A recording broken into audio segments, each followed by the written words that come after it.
Hello and welcome. You tune into News Now with me, Ankita Saxena. Well, the latest from the global news is that US President Donald Trump has ordered Israel to stop bombing the Gaza Strip after Hamas said it had accepted some elements of his plan to end the nearly two-year war and return all the remaining hostages taken on the October 7th, 2023 attack. In a statement, the group said that it agreed to release all the Israeli prisoners, both living and dead, according to the exchange formula contained in President Trump's proposal. If the proper conditions for the exchanges are met, Israeli Prime Minister Benjamin Netanyahu said that Israel is preparing to implement the first stage of US President Donald Trump's plan to end the war in Gaza.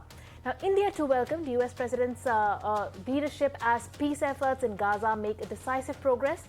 PM Modi said on X that India will continue to strongly support all the efforts towards durable and just peace. And US President Donald Trump thanked the countries involved and called it a special and unprecedented day. Let's go across and listen into what he had to say. I want to thank the countries that helped me put this together: Qatar, Turkey, Saudi Arabia, Egypt, Jordan, and so many others. So many people fought so hard. This is a big day. We'll see how it all turns out. We have to get the final word down in concrete. Very importantly, I look forward to having the hostages come home to their parents and having some of the hostages, unfortunately, you know the condition they're in, come home likewise to their parents, because their parents wanted them just as much as though that young man or young woman were alive. So I just want to let you know that this is a very special day, maybe unprecedented in many ways. It is unprecedented, but thank you all, and thank you all to those great countries that helped. We were given a tremendous amount of help. Everybody was unified in wanting this war to end and seeing peace in the Middle East, and we're very close to achieving that. Thank you all, and everybody will be treated fairly. All right, so that's the word coming in from Donald Trump on the peace talks. But let's get on board a guest who's now joining us on the phone line. We're joined by Anil Triungnath, who's a former diplomat, who's now joining us on the phone line, and Professor Madhav Nalpat Manipal, who's the Advanced Research Group, who's joining us now. Hi, thank you so much for joining us. Mr. Anil, let me ask you firstly that this is not the first time that Trump has tried to broker peace between the two nations, Palestine and Israel. This time round, though, Donald Trump says that the development was unprecedented, and Trump also said that he believes that Hamas is ready for a lasting peace. What has changed, Anil? Well, number one, there is that this has been going on, this kind of virtual carnage in Gaza that has really shaken the conscience of the world. And he has realized that the whole world, and you understand that recently we had a conference on Palestine and two-state solution, where several European countries, including France and others, have not only recognized Palestine state, but had also said that they would not allow Netanyahu to travel to New York through their territory and arrest him under ICC.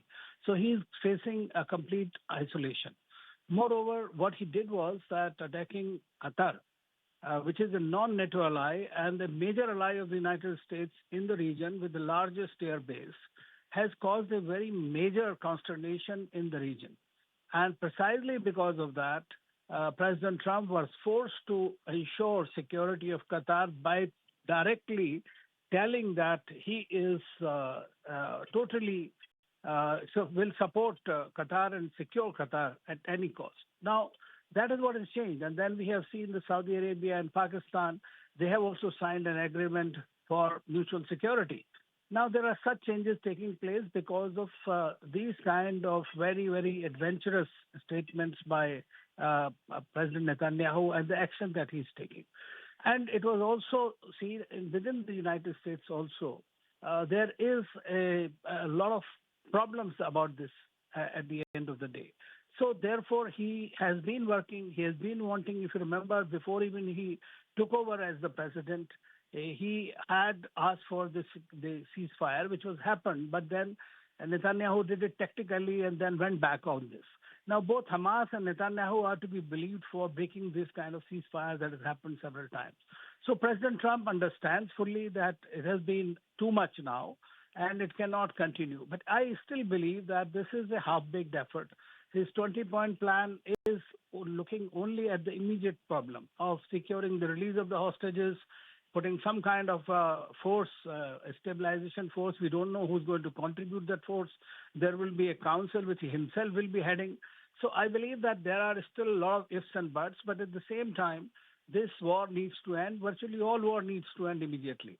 And I hope that this does, and there is a sincere effort on the part of everyone concerned, including Prime Minister Netanyahu and the Hamas. Moreover, as you know, that Hamas was based, those negotiators were based in Qatar. And Qatar has also put great pressure on Hamas to accept the deal. And as I have understood that Hamas has accepted Trump's deal, and Trump himself has, tweeted this. And he has even told Netanyahu that he cannot go back on it. But now there is another complication which we must understand. There were 8 or 9 countries that has issued a joint statement after this 20-point plan, and Pakistan was one of the major countries in that, which has been all along involved in this whole thing along with the other Gulf countries. Now here, what today Ishaq Dar, the Pakistan's foreign minister, clearly said that these 20-point plans are not the same as they had agreed to. So this was changed in the meantime. So we don't know how it is going to eventually play out. But at the moment, I think that all sides are ready to take it forward. But, the proof of pudding is in eating. We also have Professor Nalapat who's joining us. Professor Nalapat, do you concur with Anil? He says that this is perhaps a half-baked effort by Donald Trump. He's only seeing the shorter-term picture, but is missing out on the larger picture. Is that what you concur with? Well, I fully agree with Ambassador Triguniat. The reality of the situation is that this is a shotgun marriage between Hamas and the Israeli Defense Forces, a shotgun marriage with President Trump pointing a shotgun to the forehead of Benjamin Netanyahu. So the reality of the situation is that Israel will continue this offensive until the military wing of Hamas has been destroyed. And Hamas knows if it lets go of the Israeli hostages, then the only remaining card it has is gone. So quite frankly, it's just kind of a shotgun wedding. I don't know how long shotgun weddings last. Some may last a long time. Others will collapse in a very short order. But I don't think on either side, on the side of Hamas or on the side of the IDF, they are at all eager for this. They have done this. Qatar has forced Hamas, as has correctly been said by the ambassador, and the U.S. has forced Israel. So in that, frankly, Trump has antagonized several groups in the U.S. Who are, frankly, very pro-Israel. He's upset all of them by this shotgun wedding, and it remains to be seen as how long this will last, if it will last at all.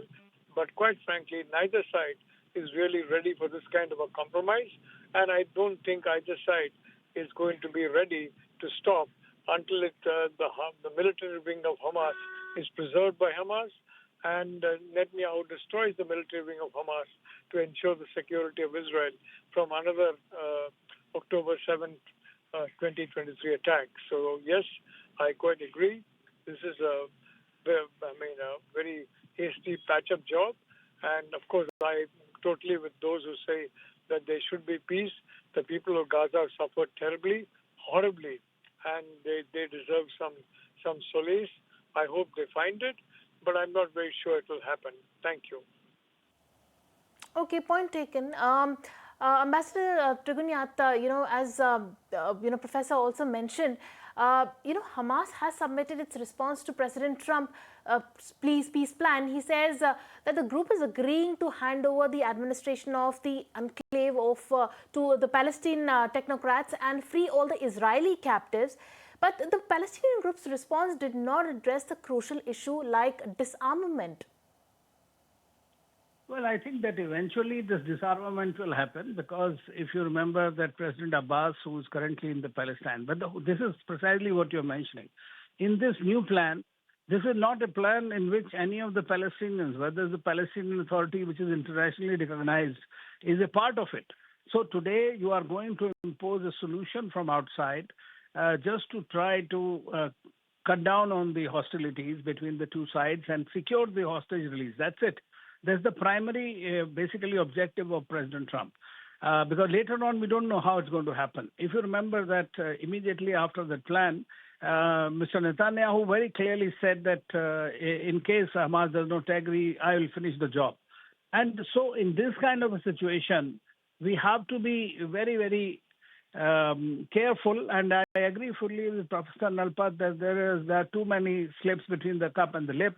So let's see how it plays out, but let's pray for the sake of the hapless Palestinians and Gazans that there is some kind of a peace and humanitarian relief reaches them.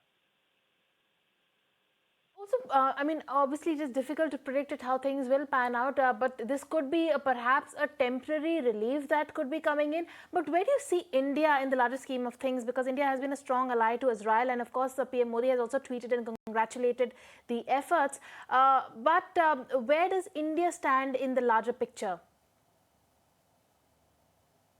Has always stood for a two-state solution, and this has been our fundamental policy. And even now, Prime Minister Modi has very clearly said and welcomed. Today also, I believe he has once again welcomed the progress that is being made, because Hamas has also accepted now. Now it depends on how far both sides are actually honest in their admission, and we don't know which countries are going to contribute the forces. India has very clearly said that it can only do so if it is sanctioned by the United Nations Security Council. We don't send people like that in different territories and countries. But India is very much in favor of peace, in favor of a two-state solution where both Israel and Palestine could live in peace and stability and prosperity. Ambassador Trigunia, thank you so much for taking the time out, and Professor Nalapat also, thank you so much for joining us and weighing in on the biggest geopolitical story that's been building up.